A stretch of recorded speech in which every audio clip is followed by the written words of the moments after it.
하셨습니까? 한 주간 동안 평안하셨나요? 오늘은 두 번째 공공신학에 대해서 알아가는 두 번째 시간입니다. 한 이야기가 있습니다. 서울 사는 남자와 경상도에 사는 여자가 결혼을 했습니다. 어느 날 남편이 아내에게 우리 국수 만들어 먹을까? 라고 했습니다. 그의 아내는 국시요? 라고 대답했어요. 남편은 당황해서 아니 국시가 아니라 국수예요 라고 말했지만 아내는 그러게 국시 아닙니까? 라고 말했어요. 싸움은 점점 커져서 남편은 아내의 친정집을 흠집내고 아내는 남편의 시댁 식구를 공격하며 이혼까지 고려하게 되었어요. 결국 부부는 논쟁을 해결하기 위해 집 근처에 사는 학교 교장 선생님을 찾아갔습니다. 그리고 국수가 맞는지 국시가 맞는지 물어보았습니다. 그때 교장 선생님은 이렇게 말씀하셨어요. 국수와 국시는 다릅니다. 국수는 밀가루로 만들고 국시는 밀가리로 만듭니다. 부부는 아니 그게 그거 아닙니까? 라고 반문하자 교장 선생님은 말합니다. 다르죠. 밀가루는 봉투에 들어있고 밀가리는 봉다리에 들어있죠. 그리고 봉투는 기계로 만들고 봉다리는 풀칠해서 만듭니다. 결론적으로 국수는 밀가루로 만든 면을 멸치 육수에 따뜻하게 먹고 국시는 밀가리로 만든 면을 멸치 육수에 뜨겁게 무쳐 먹어야 맛있습니다. 이 이야기는 말의 차이로 인해 생긴 오해와 갈등을 해결하는 방법을 보여줍니다. 우리도 말을 할 때 상대방의 말을 잘 듣고 서로의 생각을 이해하며 서로의 마음을 존중하는 것이 중요합니다. 우리의 대화가 하나님 앞에 서 있다는 공적인 대화가 될 때 행복하게 지낼 수 있죠. 그것처럼 우리의 신앙적인 관점도 각자의 가치관과 경험, 종교적인 차이를 수용해야 합니다. 어떤 분은 신학은 개인적인 문제로 남아 있어야 한다고 주장할 수 있고 어떤 분은 신앙이 정치에 이용되는 것이 걱정된다고 말할 수 있습니다. 그럼에도 누군가는 신학이 공공성을 건강히 세워가야 한다고 주장하는 분들이 있죠. 그러기에 서로의 의견을 죄악시하지 말고 각자의 차이점을 인정하고 자신의 신앙을 견고히 세우는 것이 중요한데요. 왜냐하면 교회의 의미를 원어적으로 생각해 보면 교회는 밖을 향해 있기 때문입니다. 그렇다면 여러분이 생각하는 교회란 무엇인가요? 일반적으로 교회는 헬라어로 에클레시아입니다. 이것은 헬라어 에크와 칼레오의 합성어로 밖으로라는 뜻과 부르다는 뜻의 합성어입니다. 즉 교회는 하나님께서 밖으로 부르기 위해 모아놓으신 사람들을 의미합니다. 즉 교회는 건물이 아니라 사람입니다. 우리는 교회 건물 안에서만 행복할 것이 아닌 밖에서 세상에서 하나님을 믿는 성도로 살라고 부르신 것입니다. 그런데 교회의 의미를 잃고 신앙을 개인화하는 문제가 일어난 것입니다. 이것에 대해 깊이 고민한 신학자가 마틴 마티입니다. 그는 교회의 개념 중 공적 교회에 대한 책을 썼습니다. 그런 교회가 교회 안에서만 국한되는 것이 안타까웠습니다. 왜냐하면 교회는 도움이 필요한 사람들을 돕고 옳은 일을 옹호하고 모든 사람에게 하나님의 사랑을 나누어 주는 등 주변 세계에서 일어나는 일에 관심을 갖는 것임을 생각했기 때문입니다. 그래서 마티가 생각하는 공적 교회의 역할은 교회는 바람직하고 가능한 것에 대한 대안적인 비전을 대중에게 제공하는 것입니다. 이 말은 쉽게 말해 우리가 어떤 일에 대해 더 깊이 생각해보고 다른 사람들과 함께 이야기하며 더 좋은 세상을 만들어 나가도록 돕는다는 뜻입니다. 마치 퍼즐 조각을 맞추듯이 여러 가지 생각을 연결해서 더 큰 그림을 완성하는 것과 같다고 할 수 있습니다. 그러면 공적 교회가 왜 중요할까요? 가끔 사람들은 교회가 세상을 위해 충분히 일하지 않는다고 생각하기 때문입니다. 그 중에 많은 사람들은 교회가 개인의 영적인 성장에만 집중하고 사회 문제 해결에는 소극적이라고 비판합니다. 특히 가난, 불평등, 환경 문제 등 시급한 사회 문제에 대한 교회의 목소리와 행동이 부족하다고 지적합니다. 또한 예배 참석이나 봉사활동 등 외형적인 신앙생활에 치중하고 이웃사랑을 실천하는 데 소홀하다는 비판도 있습니다. 더 나아가 현대사회의 변화에 따라 교회가 제대로 적응하지 못하고 과거의 방식에 머물러 있다는 지적도 있고 교회 내부의 분쟁이나 교리 논쟁에 얽매여 사회 문제 해결에 소홀하다는 비판도 있습니다. 그러므로 공공신학은 우리가 믿는 것과 사회에서 살아가는 방식을 연결해 주는 좋은 통로가 될 수 있습니다. 그런데 우리는 이 모든 이론과 상황을 제대로 알지 못할 때가 많습니다. 특히 지금과 같이 근대성에 대한 비판과 해체를 기반으로 형성된 포스트 모더니즘의 특징은 우리를 힘들게 할 수 있습니다. 하지만 지금까지 하나님이 사용하신 분들은 모든 자격을 갖춘 분들이 아니었습니다. 헨리 블랙커비는 주님은 결코 자격을 갖춘 사람을 부르시지 않고 일을 맡긴 사람에게 자격을 갖추도록 준비시킨다라고 말했습니다. 그렇습니다. 우리가 부족해도 시야를 조금 더 열고 자격을 갖추도록 이끄시는 하나님을 만나야 합니다. 그러면 하나님은 우리 신앙인들이 무엇을 준비하기를 원하실까요? 그것은 복음입니다. 복음은 예수님에 관한 좋은 소식으로 우리만 간직하는 것이 아니라 세상과 공유해야 합니다. 오래전 로마는 지구상에서 가장 강력한 곳이었습니다. 하지만 로마서를 보면 그들은 사람이 저지르는 죄 문제를 해결하지 못했습니다. 하지만 복음은 이 모든 것을 해결할 좋은 대안입니다. 우리도 복음에 대한 깊은 이해를 따라가면 다양성과 상대성을 강조하는 포스트 모더니즘 시대를 더 깊이 이해할 수 있습니다. 그렇다면 복음이란 무엇일까요? 첫째, 복음은 사랑입니다. 한 남자가 고속도로에서 난폭 운전을 하고 있었습니다. 과속하는 순간 경찰 순찰차가 사이렌을 울리며 따라갔습니다. 순찰차가 따라오자 이 남자는 더 빨리 도망갔습니다. 얼마쯤 경찰차와 추격전을 벌인 다음 이 남자는 차를 멈추었습니다. 경찰은 당신이 경찰의 정지 신호를 무시하고 도망간 이유가 뭐요? 라고 물었습니다. 그 남자는 제 아내가 경찰과 눈이 맞아서 도망을 갔습니다. 라고 하였습니다. 경찰은 다시 그게 당신이 도망친 건가 무슨 상관이 있어? 라고 물었습니다. 그때 그 남자는 이렇게 말했습니다. 저는 경찰관이 제 마누라를 돌려주려고 따라오는 줄 알았습니다. 이 이야기는 사랑이 식을 때 우리의 모습일 수 있습니다. 그러면 여러분들은 어떤가요?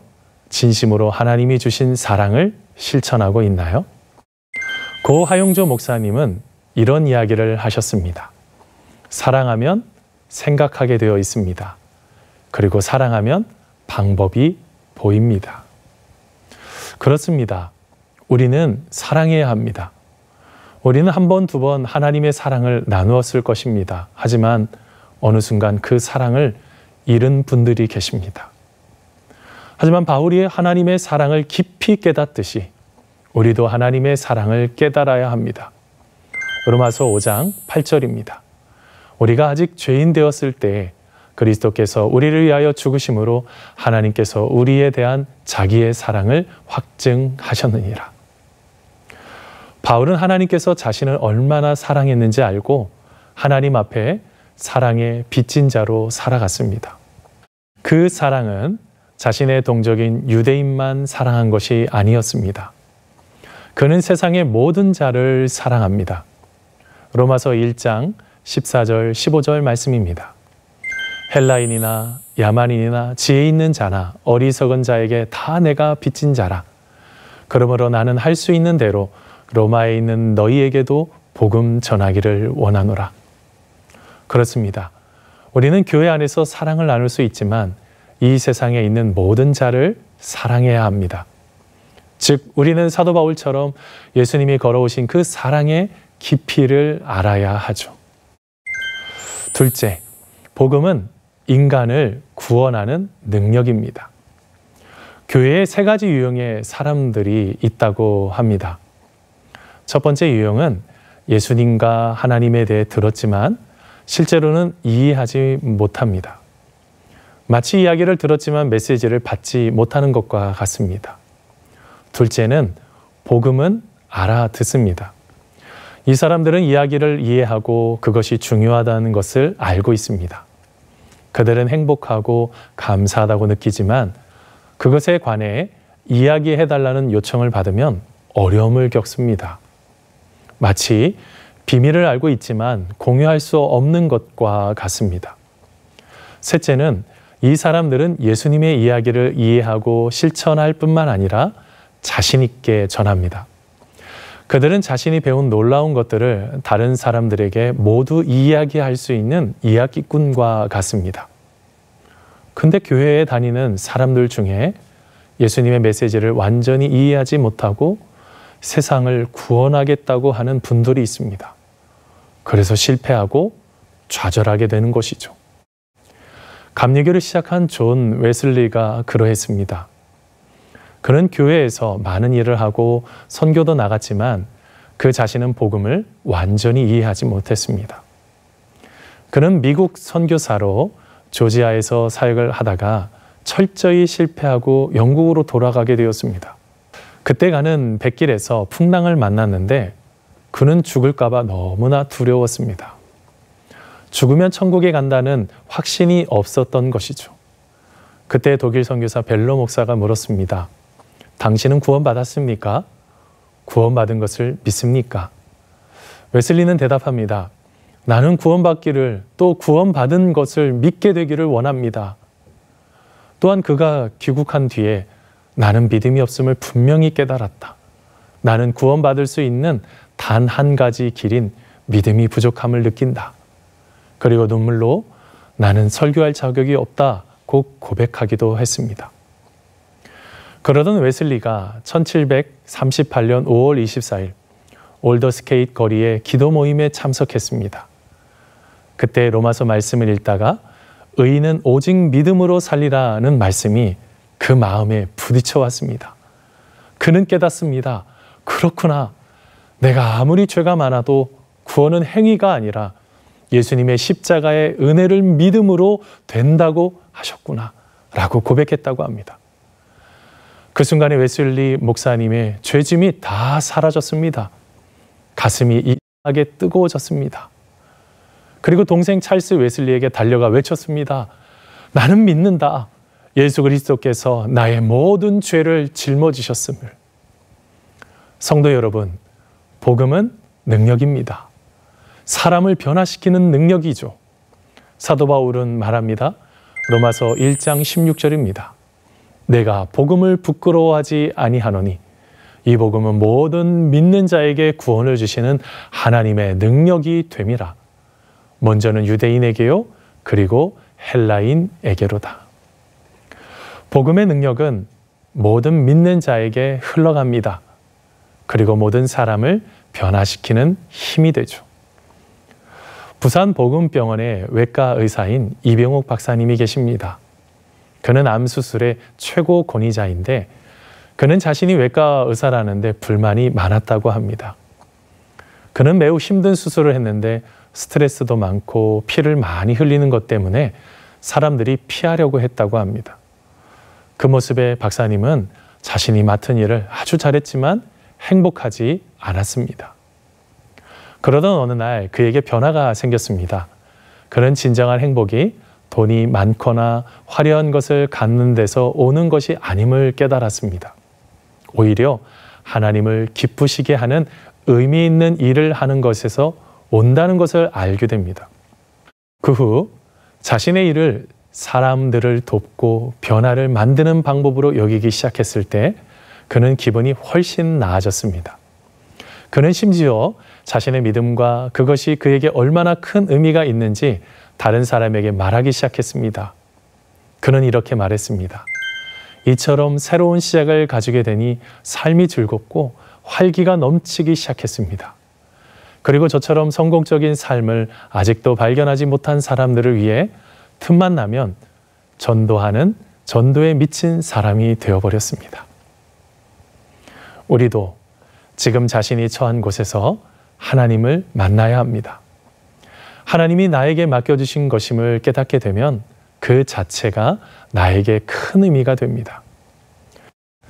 여러분이 잘 아는 셰익스피어가 있습니다. 그의 친구 중 셰익스피어를 놀리기를 좋아하는 친구들이 있었습니다.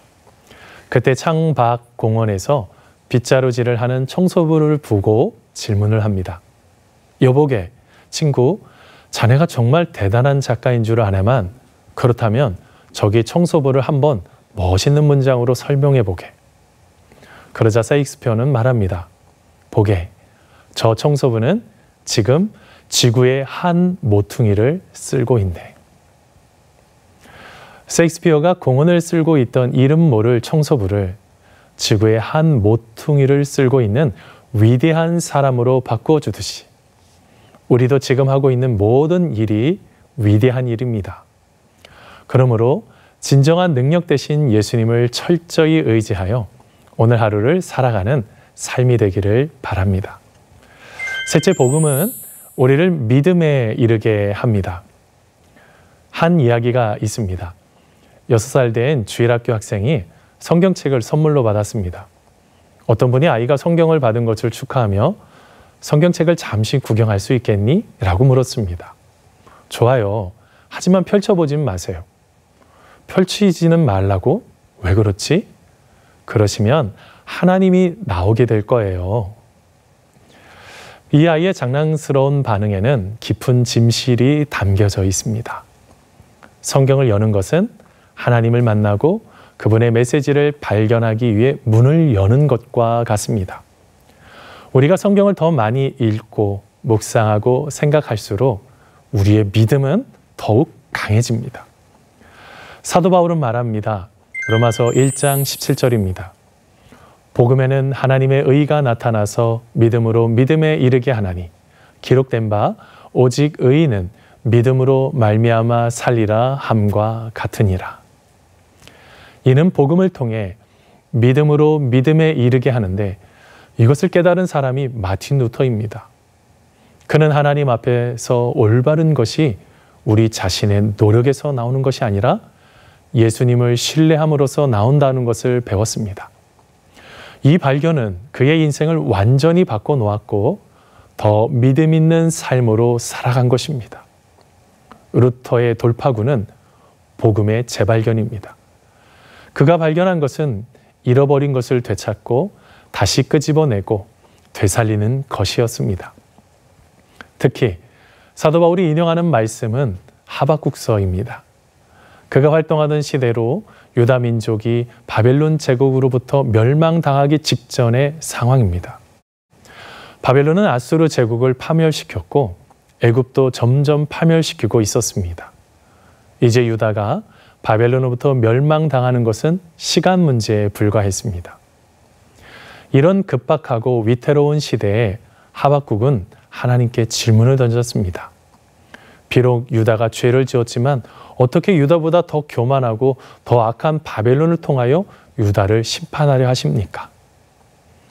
이런 의문이 드는 상황에서 하나님의 말씀은 의인은 믿음으로 말미암아 살아야 한다는 것입니다. 인생에 대한 모든 해답을 가진 다음에 하나님을 신뢰하는 삶을 사는 것이 아니라 인생에 대한 의문을 가지고 있는 상황에서도 하나님을 신뢰하는 삶을 살아야 한다는 것입니다. 그렇습니다. 우리의 가벼운 믿음의 지푸라기는 모두 날려야 합니다. 그러할 때 더 큰 믿음 속에 있는 열매만 남기 때문입니다. 고대 교부 터툴리아는 말합니다. 가벼운 믿음의 지푸라기가 바람에 날아가면 하나님의 뜰에 있는 대량의 곡식은 더 깨끗하게 간직되어 있는 것이다. 성도 여러분, 어려운 상황 속에서 예수님을 따라 믿음을 지키십시오. 왜냐하면 하나님이 침묵하시는 것 같아도 하나님은 일하시기 때문입니다. 성경에 보면 꿈꾸는 자 요셉을 보면 알 수 있습니다. 그는 하나님의 꿈을 따라 살았지만 시기하는 형들로 애굽의 보디발의 집으로 팔려갔습니다. 그때 그는 신세한탄하고 있지 않고 그와 함께 하시는 하나님을 믿는 마음으로 최선을 다합니다. 그리고 성경은 그의 주인이 여호와께서 그와 함께 하심을 보며 또 여호와께서 그의 범사에 형통하게 하심을 보았다고 말합니다. 그 후에 보디발의 아내의 모함으로 감옥에 갇히지만 그는 또한 믿음으로 풀어냅니다. 그때 간수장은 그에게 일을 맡겼는데 여호와께서 함께 하시기에 그가 하는 일을 살펴보지 않았다고 합니다. 간수장은 그를 신뢰한 것입니다. 그리고 후에 애굽의 총리가 되어서도 그는 모든 일을 믿음으로 풀어내었습니다. 그러므로 우리도 하나님이 우리와 함께 하신다는 믿음을 가지고 살아야 합니다. 그러할 때 하나님이 인도하시는 은혜를 경험하게 될 줄 믿습니다. 이제 강연을 마칩니다. 프리스턴 대학의 교수 중 제프리 스타우트가 있습니다. 그는 종교인들이 공공윤리를 형성하기 위해 공론장에 참여하라고 말합니다. 우리가 세상과 대화하고 참여하고 배우고 평화롭게 살아야 함을 강조합니다. 왜일까요? 미국 역사상 공적인 인물들은 신앙을 가졌기 때문입니다. 그들은 믿음으로 나라를 다스렸습니다. 또한 노예 폐지론이나 여성 참정권이 일어난 것에 기독교인들의 역할이 컸는데 그 시점이 2차 대각성이 일어난 후였습니다. 사람의 가치를 말씀을 통해 깨달은 것입니다. 그러므로 우리는 먼저 복음에 참여해야 합니다. 사도 바울은 말합니다. 고린도전서 9장 23절입니다. 내가 복음을 위하여 모든 것을 행함은 복음에 참여하고자 함이라. 여기서 참여라는 말의 헬라어는 쉰코이노노스입니다. 원문에는 참여자, 동반자라는 명사입니다. 우리는 복음이 무엇인지 깊이 인식해야 합니다. 그리고 사도 바울처럼 이 좋은 소식을 다른 사람에게도 나눠주고 함께 공유해야 합니다. 그래서 우리는 지역사회와 우리가 사는 마을에 대해 그 복음이 전달될 수 있도록 고민하고 하나님의 은혜와 사랑을 나누는 삶이 필요합니다. 교회의 사회적 전략은 증언이고 보냄받은 곳에 참여해서 공적 증언을 해야 합니다. 그러므로 우리 모두 복음의 감격을 가지고 이 세상에 참여하는 그런 삶이 되기를 바랍니다.